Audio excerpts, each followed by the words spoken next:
ಎಲ್ರಿಗೂ ನಮಸ್ಕಾರ ಆತ್ಮೀಯರೇ. ಇವತ್ತು ನಾನು ಬಂದಿರತಕ್ಕಂಥದ್ದು ಎರಡು ವಿಷಯಗಳ ಮೇಲೆ ಮಾತಾಡಬೇಕು ಅಂತ ಹೇಳಿ.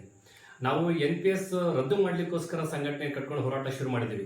ನಾವು ಇನ್ನೊಂದು ಸಂಘಟನೆ ವಿರುದ್ಧ ಅಲ್ಲ ಅನ್ನೋದು ಸ್ಪಷ್ಟವಾಗಿ ಹೇಳಲಿಕ್ಕೆ ಇಷ್ಟಪಡ್ತೇನೆ.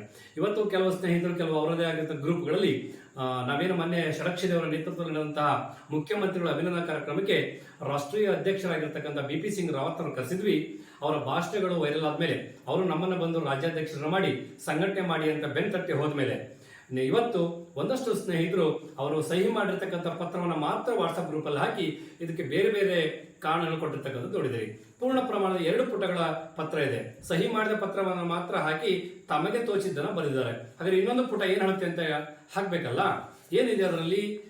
ಆಗಸ್ಟ್ 10, 2023ಕ್ಕೆ ರಾಮಲೀಲಾ ಮೈದಾನದಲ್ಲಿ 10 ಲಕ್ಷ ನೌಕರರನ್ನು ಸೇರಿಸಿ ಹೋರಾಟ ಮಾಡಿದ್ದಕ್ಕೆ ಸಹಿ ಮಾಡಿದ್ದಕ್ಕೆ ಪತ್ರವನ್ನು ತೋರಿಸಿ ತಾವು ತಪ್ಪು ದಾರಿಗಳಿತಿಲ್ಲ, ನಿಮ್ಮಂತ ಎಳಸಲು ನಾಯಕರು ಮತ್ತೊಬ್ಬರು ಇಲ್ಲ ಅನ್ನೋಂಥದ್ದು.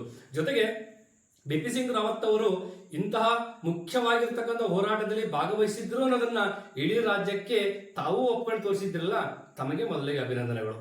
ಜೊತೆಗೆ ಅದೊಂದು ಶಕ್ತಿ ಇದೆ ಅನ್ನೋದನ್ನ ಒಪ್ಕೊಂಡ್ರಲ್ಲ, ಆ ಕಾರಣಕ್ಕೆ ಮತ್ತೊಮ್ಮೆ ತಮಗೆ ಅಭಿನಂದನೆಗಳು ಪ್ರಚಾರ ಮಾಡಿದ್ದಕ್ಕಾಗಿ. ಜೊತೆಗೆ ನೀವು ಅರ್ಥ ಮಾಡ್ಕೊಳ್ಬೇಕಾಗಿರೋದು, ಹೋರಾಟಕ್ಕೆ ಸಹಿ ಮಾಡಿರ್ತಕ್ಕಂಥದ್ದನ್ನ ಬೇರೆದಕ್ಕೆ ಮಾಡಿದ್ದಾರೆ ಅಂತ ಹೇಳಿದಿರಲ್ಲ, ತಾವುಗಳು ಫೋರ್ಜರಿ ಮಾಡಿದ್ರಲ್ಲ. ಫೋರ್ಜರಿ ಮಾಡಿದ್ರೆ ನೆನಪಿರ್ಲಿಲ್ವಾ? ಅವ್ರಿಗೆ ಫೋರ್ಜರಿ ಮಾಡಿಲ್ವಲ್ಲ. ಫೋರ್ಜರಿ ಸಹಿ ಮಾಡಿದವರು ಈ ತರದ ಲೆಟರ್ನ ಮಾತಾಡ್ಲಿಕ್ಕೆ ಯೋಗ್ಯತೆಯೂ ಕೂಡ ನಿಮಗಿಲ್ಲ. ಆ ಕಾರಣಕ್ಕಾಗಿ ತಾವು ತುಂಬಾ ಎಚ್ಚರಿಕೆಯಿಂದ ಇರಬೇಕು. ನಾವು ಮಾಡ್ತಿರ್ತಕ್ಕಂಥದ್ದು NPS ನೌಕರರಿಗೆ ನ್ಯಾಯ ಒದಗಿಸಲಿಕ್ಕೆ ನಾವು ದಾರಿ ಹಿಡ್ಕೊಂಡು ಹೋಗ್ತಿದ್ದೀವಿ. ನಿಮ್ಗೇನಾದ್ರು ಮಾಡಬೇಕು ಅನ್ಸಿದ್ರೆ ಆ ದಾರಿ ಇದೆ, ನೀವು ಬೇಕಾದ್ರೆ ಪ್ರಯತ್ನ ಮಾಡಿ. ಆದ್ರೆ ಈ ತರಹದ ತಪ್ಪು ಸಂದೇಶನ ಕೊಟ್ಟು ನೌಕರ ಕೆಂಗಣ್ಣಿಗೆ ಗುರಿಯಾಗಬೇಡಿ. ಇವತ್ತು ಸಹಿ ಮಾಡಿರ್ತಕ್ಕಂಥದ್ದು ರಾಮಲೀಲಾ ಮೈದಾನದಲ್ಲಿ NPS ವಿರೋಧಿ ಹೋರಾಟಕ್ಕೆ ಸಹಿ ಮಾಡಿದ್ದನ್ನ ತಪ್ಪು ಮಾಹಿತಿ ಕೊಟ್ಟು ರಾಜ್ಯದ ನೌಕರರಿಗೆ ರಾಷ್ಟ್ರದ ನೌಕರರಿಗೆ ಮಾಡಿರ್ತಕ್ಕಂಥ ಅವಮಾನ. ಆ ಕಾರಣಕ್ಕಾಗಿ ಇದೊಂದು ಸ್ಪಷ್ಟನೆ ನಿಮಗೆ. ಎರಡನೇದು, ತಾವೇ ಹೇಳ್ತಿದ್ರಿ ಸರ್ವೆ ಮಾಡಿಸಿದ್ರಿ. ಮೊನ್ನೆ ಸರ್ವೆ ಆಗಿದೆ ಅಂತೇಳಿ ನಿಮ್ದೇ ಗ್ರೂಪ್ ಅಲ್ಲಿ ಹಾಕಿಲ್ಲ, ಅದಕ್ಕೊಂದು ಇಷ್ಟು ಪರ್ಸೆಂಟೇಜ್ ಇದೆ ಅಂತ ಕೊಟ್ರಿ. ನಾವು ಕೂಡ ಸರ್ವೆನ ಮಾಡಿಸಿದ್ವಿ. 2 ಪ್ರಶ್ನೆ ಇಟ್ಕೊಂಡು ಆ 2 ಪ್ರಶ್ನೆನ ಎಲ್ಲ ಗ್ರೂಪ್ ಅಲ್ಲೂ ನಮ್ಮ ಬಸನಗೌಡರಿಗೆ, ಹನುಮಂತ್ ಬೂದಿಯಾಳ್ ಅವರಿಗೆ, ಕರ್ಬಸ್ ಅವ್ರಿಗೆ ಹೇಳಿದ್ರೆ ನಾನು ಎಲ್ಲ ಗ್ರೂಪ್ ಅಲ್ಲಿ ಹೋಗ್ಲಿ ಸರ್ವೆ ಕೊಡ್ಲಿ, ಅವರು ನಮ್ಮ ಪರವಾಗಿರೋ ಕೊಡ್ಲಿ, ವಿರೋಧವಾಗಿರೋ ಕೊಡ್ಲಿ, ನಾವು ಸ್ವಮೌಲ್ಯಮಾಪನ ಮಾಡ್ಕೊಂಡಂಗಾಗುತ್ತೆ ಅಂತೇಳಿ ಸರ್ವೆ ಮಾಡಿಸಿದ್ರೆ ಇವತ್ತು ನಮಗೆ ಸಾವಿರ ಸಂಖ್ಯೆಯಲ್ಲಿ ಸರ್ವೆಯಲ್ಲಿ ಉತ್ತರ ಕೊಟ್ಟಿದ್ದಾರೆ. ನಿಮ್ಗೆ ಶೋ ಮಾಡ್ತಾ ಇದೀವಿ. ಇವತ್ತು ಆ ಸರ್ವೆ ರಿಸಲ್ಟ್ ಕೊಡ್ತಾ ಇದೀವಿ. ಸರ್ವೆ ಹೇಗ್ ಮಾಡಿದೀವಿ ಅಂತ ತೋರಿಸ್ತಾ ಇದೀವಿ. 80%ಕ್ಕೂ ಅಧಿಕ ನೌಕರರು ನಮ್ಮ ಪರವಾಗಿ ಕೊಟ್ಟಿದ್ದಾರೆ ಅಂತ ಹೇಳಿದ್ರೆ ನಿಮ್ಮ ಯೋಗ್ಯತೆಯನ್ನು ಅರ್ಥ ಮಾಡ್ಕೊಳ್ಬೇಕು. ನಾವು ಯಾವ್ದೋ ದುಡ್ಡಲ್ಲಿ ಮಜಾ ಮಾಡ್ಲಿಕ್ಕೆ ಮಾಡ್ತಾ ಇಲ್ಲ. ಮತ್ತು ನಮ್ಮ ಸಂಘಟನೆ ಉಚಿತವಾಗಿರ್ತಕ್ಕಂಥ ಸದಸ್ಯತ್ವ, ರಾಜ್ಯ ಸಮಸ್ತ NPS ನೌಕರರು ಕೂಡ ನಮ್ಮ ಸಂಘದ ಸದಸ್ಯರು. ತಾವು ಕೂಡ ಹೌದು. ತಮಗೆ ಬೇಡ ಸದಸ್ಯತ್ವ ಅಂತ ಹೇಳಿದ್ರೆ ಬರ್ಕೊಡಿ ಅಷ್ಟೇ. ಎಲ್ಲ ನೌಕರಿಗೆ ನಾವ್ ಯಾರ ಹತ್ರ ಹೋಗಿ ದುಡ್ಡು ಕೇಳಲ್ಲ, ಯಾರಿಗೋ ಹೋಗಿ QR ಕೋಡ್ ತೋರಿಸಲ್ಲ, ದುಡ್ಡು ಹಾಕಿ ಅಂತ ಸ್ಕ್ಯಾನರ್ ಕೊಡಲ್ಲ. ಯಾವುದೇ ಕಾರಣಕ್ಕೂ ದುಡ್ಡು ಎತ್ತುವ ಪ್ರಶ್ನೆ ನಮ್ಮಲ್ಲಿ ಇಲ್ಲ. ನಾವು ನೌಕರರ ತಾಳ್ಮೆಯನ್ನ, ಸಹಕಾರವನ್ನ ಕೇಳ್ತಾ ಮಾನ್ಯ ನೌಕರ ಸಂಘದ ಮೇಲೆ ಒತ್ತಡವನ್ನು ಹಾಕಿ ರಾಜ್ಯದ 100ಕ್ಕೂ ಅಧಿಕ ಸಂಘಗಳನ್ನ ಒಟ್ಟುಗೂಡಿಸಿ ಇಡೀ ವ್ಯವಸ್ಥೆ, ತಾವೆಲ್ಲ ಹೇಳ್ತಾ ಇದ್ರಿ 7ನೇ ವೇತನ ಆಗಲ್ಲ, ಷಡಕ್ಷರ ಮಾಡಕ್ಕಾಗಲ್ಲ, ಆ ಸರ್ಕಾರದ ವಿರುದ್ಧ ಸ್ಟ್ರೈಕ್ ಮಾಡಕ್ಕಾಗಲ್ಲ ಅಂದ್ರಿ. ಅದೇ ಸರ್ಕಾರದ ವಿರುದ್ಧ ಸ್ಟ್ರೈಕ್ ಅನ್ನ ಮಾಡಿ 17% ಏರ್ಪಡಿಸಿದ್ದು ಅವರೇ.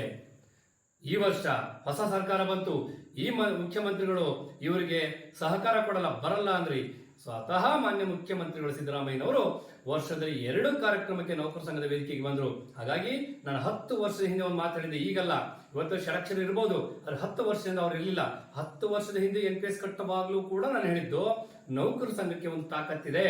ನಾವು ಜನ ಕರ್ಕೊಂಡು ಬರೋ ತಾಕತ್ತು ನಮಗಿದ್ರೆ ನೌಕರ ಸಂಘಕ್ಕೆ ಇಡೀ ವ್ಯವಸ್ಥೆಯನ್ನ ಒಂದು ಹೋರಾಟಕ್ಕೆ ಅಣಿಗೊಳಿಸುವ ತಾಕತ್ತಿದೆ. ಇವತ್ತು ನಾವು ನೋಡ್ಬೇಕಾಯ್ತೇನು ಗೊತ್ತಾ ಸ್ನೇಹಿತರೆ, ಎಲ್ಲ ನೌಕರರು ಇವತ್ತು OPS ಪಡೆದವರು OPS 7ನೇ ವೇತನ ತಗೊಂಡ್ರಿ, ನಾವು ಅದಕ್ಕೆಲ್ಲ ಸಪೋರ್ಟ್ ಮಾಡಿದ್ವಿ. ಹಾಗಾದ್ರೆ OPS ಪಡ್ಲಿಕ್ಕೆ OPS ನೌಕರರ ಸಹಕಾರ ತುಂಬಾ ಇದೆ. ಬರುವ ದಿನಗಳಲ್ಲಿ ಸರ್ಕಾರ ಸಮಿತಿಯ ವರದಿಯನ್ನು ಪಡೆದು OPS ಜಾರಿ ಮಾಡುವ ಆಶಾಭಾವನೆ ನಮಗಿದೆ. ಒಂದು ವೇಳೆ ಮಾಡದೇ ಇದ್ರೆ NPS ಗಾಗಿನೇ ಇಡೀ ರಾಜ್ಯ, ಕರ್ನಾಟಕ ರಾಜ್ಯ ಬಂದ್ ಮಾಡಿ ಆದರೂ OPS ಪಡಿಬೇಕಲ್ವಾ? ಆ ಕಾರಣಕ್ಕಾಗಿ ಎಲ್ಲ ಸಂಘಟನೆ ಒಟ್ಟುಗೂಡಿಸಿಕೊಂಡು ನಾವು ಹೋರಾಟಕ್ಕೆ ಹೋಗ್ಬೇಕಾದ ಅನಿವಾರ್ಯತೆ ಇದೆ. ಆ ಕಾರಣಕ್ಕಾಗಿ ರಾಜ್ಯ, ಜಿಲ್ಲೆ, ತಾಲೂಕುಗಳಿಗೆ ಸಂಘಟನೆ ಕಟ್ಟಲಿಕ್ಕೆ ನಾವೆಲ್ಲ ನಿಮ್ಮೊಟ್ಟಿಗೆ ಬರ್ತೇವೆ. ಆ ಕಾರಣಕ್ಕೆ ಅವತ್ತು ನಮಗೆ ದುಡ್ಡು ಕೊಡಬೇಡಿ, ನಿಮ್ಮ ಸಮಯ ಕೊಡಿ, ತಾಳ್ಮೆ ಕೊಡಿ. ಈ ಹೋರಾಟವನ್ನು ಗೆಲ್ಲಿಸುವ ಶಕ್ತಿ ನಮಗಿದೆ.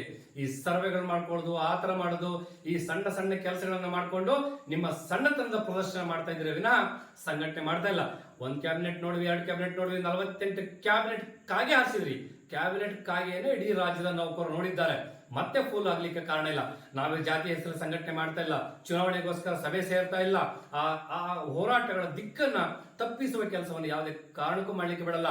ಮೂಲ ಸಂಘಟಕರು, ಪ್ರಾಮಾಣಿಕ ಸಂಘಟಕರು NPS ಅನ್ನ ರದ್ದು ಮಾಡಲಿಕ್ಕೆ ನಾವು ಶತಾಯಗತಾಯ ಪ್ರಯತ್ನವನ್ನ ಮಾಡಿಯೇ ತೀರ್ತೇವೆ. ಇಡೀ ರಾಷ್ಟ್ರ ದೇಶಾದ್ಯಂತ ಮತ್ತು ರಾಜ್ಯಾದ್ಯಂತ NPS ಅನ್ನ ತೊಲಗಿಸುವ ಕಾರ್ಯದಲ್ಲಿ ತಾವು ನನಗೆ ಸೋಷಿಯಲ್ ಮೀಡಿಯಾದಲ್ಲ ತುಂಬಾ ಒಳ್ಳೆ ಕಮೆಂಟ್ ಹಾಕ್ತೀರಿ, ನಿಮಗೆ ಧನ್ಯವಾದಗಳು. ಒಂದಷ್ಟು ನೆಗೆಟಿವ್ ಹಾಕ್ತಿದ್ರಿ, ನಿಮಗೂ ಧನ್ಯವಾದಗಳು. ನಿಮ್ಮೆಲ್ಲ ಸಲಹೆಗಳನ್ನು ಕೂಡ ನಮಗೆ ಮೈನಸ್ ಅನ್ನು ಕೂಡ ಪ್ಲಸ್ ಮಾಡಿಕೊಳ್ಳುವ ಪ್ರಕ್ರಿಯೆ ಗೊತ್ತು. ಕೆಲವರಿಗೆ ಪ್ಲಸ್ ಅನ್ನು ಕೂಡ ಪ್ಲಸ್ ಆಗಿ ತೆಗೆದುಕೊಳ್ಳುವ ಜಾಣ್ಮೆ ಇಲ್ಲ. ಅಂತವ್ರ ಬಗ್ಗೆ ನಾವು ಹೆಚ್ಚು ಮಾತಾಡಕ್ ಹೋಗಲ್ಲ. ರಾಜ್ಯದ ಸಮಸ್ತ ನೌಕರರ ಗಮನಕ್ಕೆ ತಮಗಿರ್ಲಿ.